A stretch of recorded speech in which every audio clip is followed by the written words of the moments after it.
Dirundung pilu, aktivitas manufaktur di Indonesia cenderung terus tertekan belakangan ini. Hal ini berujung pada pemutusan hubungan kerja atau PHK besar-besaran hingga berbagai perusahaan alami pailit. S&P Global merilis data Purchasing Managers Index atau PMI Manufaktur Indonesia pada periode Agustus 2024 yang mengalami kontraksi ke level 48,9. Di bulan sebelumnya, PMI Manufaktur terkontraksi di level 49,3. S&P Global menjelaskan manufaktur Indonesia terkontraksi lebih lanjut karena menurunnya output dan pesanan baru dengan tingkat yang lebih tajam, sementara tercatat penurunan marginal pada jumlah tenaga kerja. Di sisi lain, Badan Kebijakan Fiskal Kementerian Keuangan mengungkapkan penyebab PMI Manufaktur Indonesia turun karena menurunnya kinerja sektor manufaktur global di tengah tekanan permintaan. Kendati demikian, aktivitas manufaktur negara mitra dagang dan kawasan ASEAN juga mengalami tantangan yang sama, antara lain Amerika Serikat dan Jepang yang masing-masing PMI manufakturnya sebesar 48 dan 29,8. Negara tetangga seperti Malaysia dan Australia juga kembali mencatatkan PMI manufaktur yang terkontraksi, masing-masing di level 49,7 dan 48,5. Sebelumnya, Menteri Perindustrian Agus Gumiwang Kartasasmita mengatakan penurunan PMI manufaktur Indonesia pada Agustus 2024 disebabkan karena belum ada kebijakan yang dapat mendorong industri manufaktur. Melihat situasi manufaktur yang jeblok ini, pengusaha angkat bicara. Rahmat Harsono, yang merupakan Wakil Ketua Bidang Perindustrian Manufaktur Apindo menyebut, pemerintah perlu berpihak pada pengusaha lokal dengan memberikan kejelasan aturan dan insentif fiskal yang memadai, termasuk dari sisi investasi. Khususnya dari Banten, ini beberapa teman-teman Banten yang di Apindo itu sempat mengeluhkan mengenai HGBT dan kuota harian dari PGN. Jadi seringkali kita pelaku usaha itu pengusaha tiba-tiba dapat surat dari PGN bahwa ternyata mereka bisa memberikan kuota harian atau memberikan certain quantity kepada pelaku usaha. Nah, mereka pada bingung nih gimana kita bisa melakukan usaha apabila kuota gasnya itu diberikan per harian itu berubah dan harganya berubah-berubah. Nah, ini yang diresahkan oleh teman-teman yang ada di Apindo, mulai dari petrokimia, mulai dari ban, mulai dari otomotif, mulai dari baja. Jadi bukan cuma hanya daya beli masyarakat, tetapi tentunya peran pemerintah dalam mendukung pelaku usaha ini juga harus konsisten dan harus bagus. Karena beberapa kali waktu yang lalu mereka asalnya batu bara, di-convince untuk dirubah menjadi gas, namun ternyata gasnya pun nggak cukup. Nah, ini yang harus dijadikan bahan evaluasi lah. Butuh waktu, butuh kompetensi dari tenaga kerja maupun kemudahan untuk berusahanya mulai dari perizinan dan segala macam. Tentunya pajak ini selalu dijadikan hal yang sangat momok lah bagi pengusaha. Wah, belum udah naik lagi, belum udah cukai udah naik lagi. Dan tentunya mungkin harus butuh waktu ya. Dan mungkin kalau memang dinaikkan pajak, tentunya pemerintah juga harus memberikan semacam bukan proteksi ya.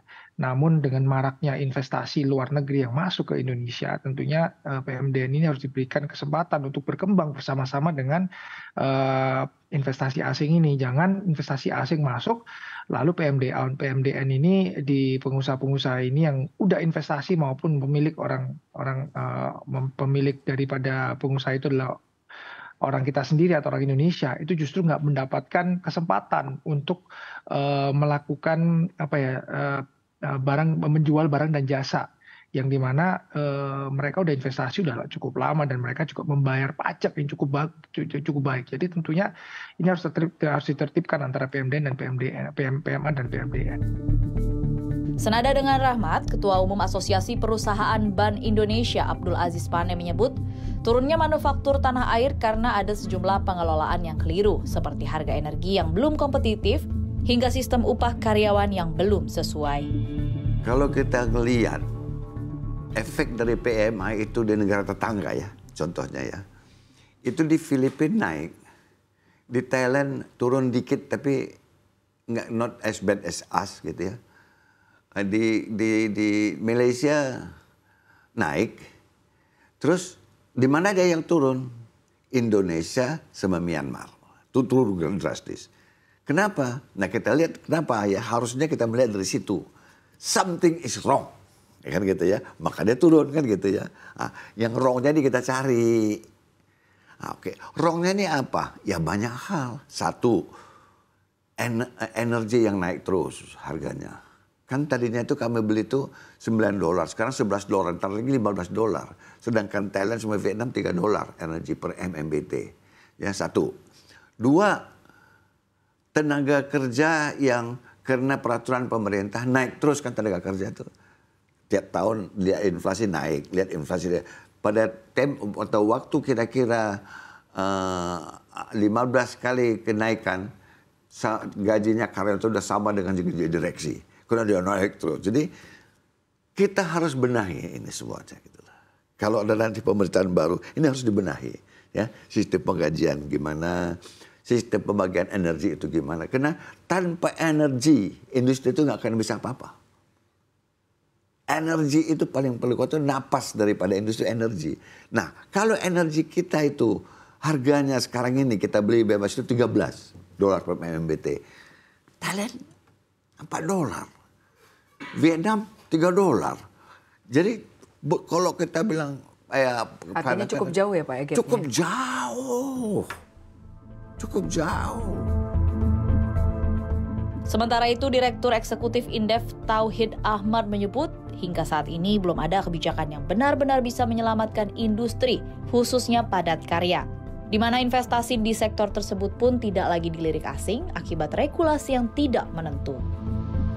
Investasi yang masuk pada industri-industri yang padat tenaga kerja gitu. Tidak ada lagi masuk ke sektor katakanlah tekstil ya, alas kaki dan sebagainya, itu sekarang lagi nggak mau mendekati kita gitu. Padahal itu yang paling penting untuk kita. Karena apa tadi, ini tidak diselamatkan gitu.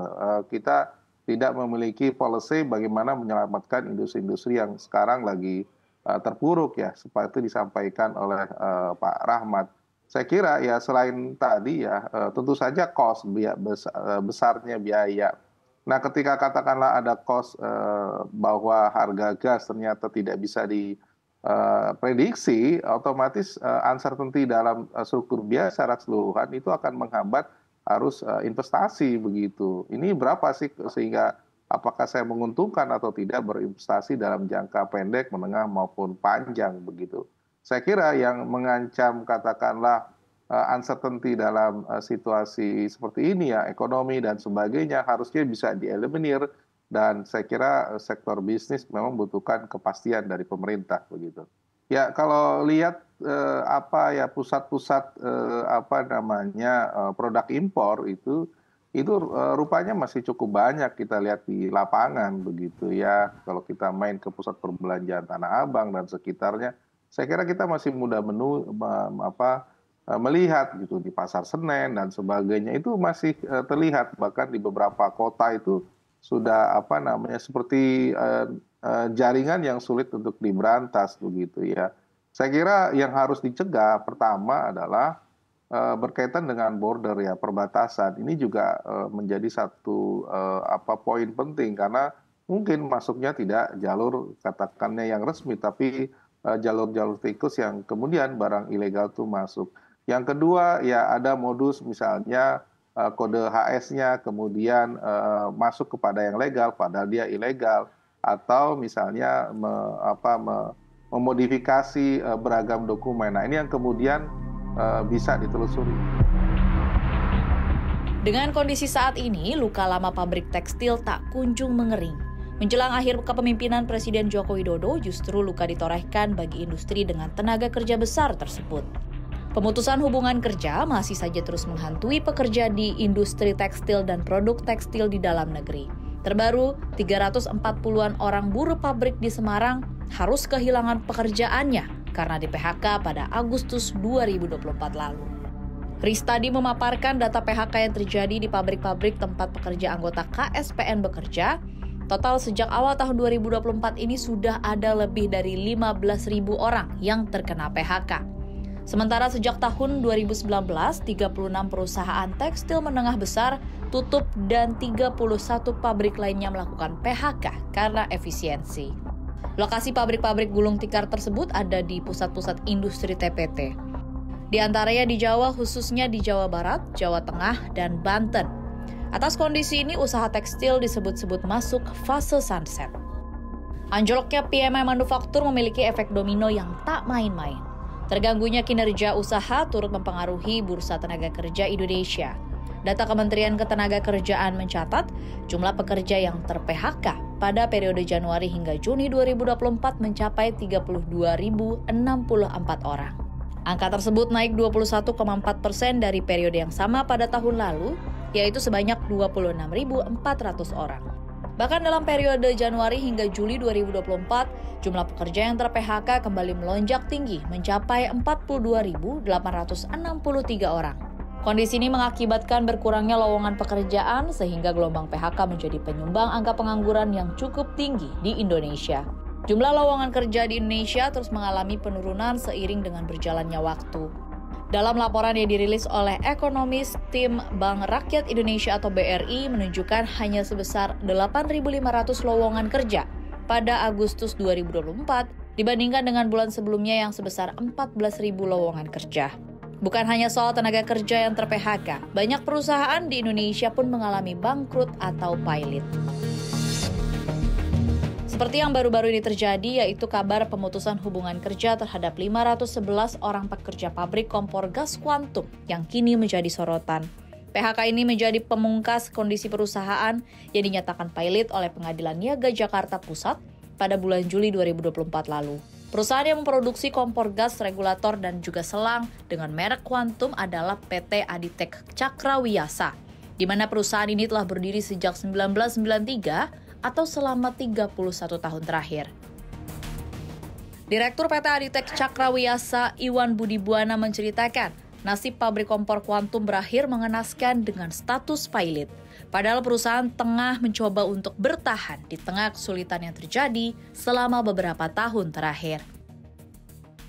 Sementara Serikat Buruh Pabrik Kuantum Waluyo yang merupakan buruh di kuantum sejak tahun 1999 ini mengaku, perusahaan ini merupakan perusahaan yang besar pada kalanya. Bukan hanya memproduksi kompor dan alat-alat kompor, melainkan juga rice cooker hingga kipas angin. Namun menurutnya, sekitar tahun 2010-an, perusahaan mulai fokus hanya menjual produk kompor dan kompartemennya.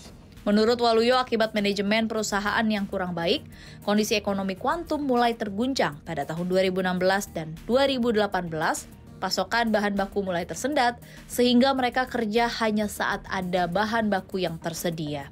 Waluyo mengaku mereka pernah libur bekerja dalam waktu hitungan minggu. Yang lebih mirisnya, hingga saat ini gaji Waluyo yang sudah mengendap di kuantum ditaksir sekitar 36 juta rupiah, dan beberapa karyawan lainnya ada yang mencapai 50 juta rupiah. Alhasil jika ditotal, gaji yang belum dibayarkan kuantum pada karyawan mencapai 21 miliar rupiah dan itu belum termasuk pesangon serta THR.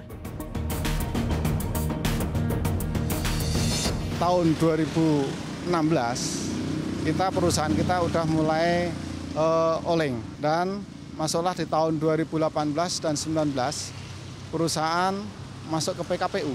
Adapun untuk hak-haknya karyawan, pembayarannya bekerja sesuai dengan kawan-kawan untuk bekerja harian, dibayarnya secara harian. Total nominal dari gaji terutang sekitar hampir 22 M, 21,99375,569. Rata-rata per orang 36 sampai 50 dari 511. Harapan kedepannya kami sebagai Ketua Serikat FSPMI, kawan-kawan buruh yang 511 harus terbayarkan. Tentunya kalau tidak terbayarkan kita akan dudukin, terutama kemarin yang sudah kita lakukan aksi di pengadilan niaga di Jakarta, sudah kita lakukan. Apabila tuntutan kami tidak terbayarkan, terus kami akan berjuang sampai titik darah penghabisan. Tutupnya pabrik bukan hanya berimbas kepada karyawan, tapi juga masyarakat sekitar. Mulai dari pemilik kontrakan hingga penjual makanan di depan gerbang pabrik kuantum. Ya pastinya ada, orang biasa kan masaknya 3 kali, lah terus masaknya sekarang jadi sekali pagi doang gitu. Kalau pagi kan berangkat orang sarapan, siang makan siang, kan nggak dapat makan. Terus sore istirahat jam 6 ya, itu istirahat makan gitu. Kalau waktu masih tutup, buka, masuk, enggak itu masih lumayan kan. Sekarang kan nggak ada sama sekali. Ya dari umpama ada yang 100 beli itu ya, sekarang tuh tinggal 20 lah. Pastilah kena dampaknya, banyak yang kosong pada pulang kampung. Semua ada 48 pintu yang terisi tinggal itu kan kosong semua, total ada 17 yang kosong. Oh ada yang ngisi, cuma kan yang memang awalnya udah kosong. Cuma yang bekas orang kuantum belum ada yang ngisi lagi. Dengan sejumlah data dan fakta ini, apakah hati pemerintah tergerak untuk mengambil langkah untuk membangkitkan sektor manufaktur? Semoga saja. CNBC Indonesia, Beyond Business.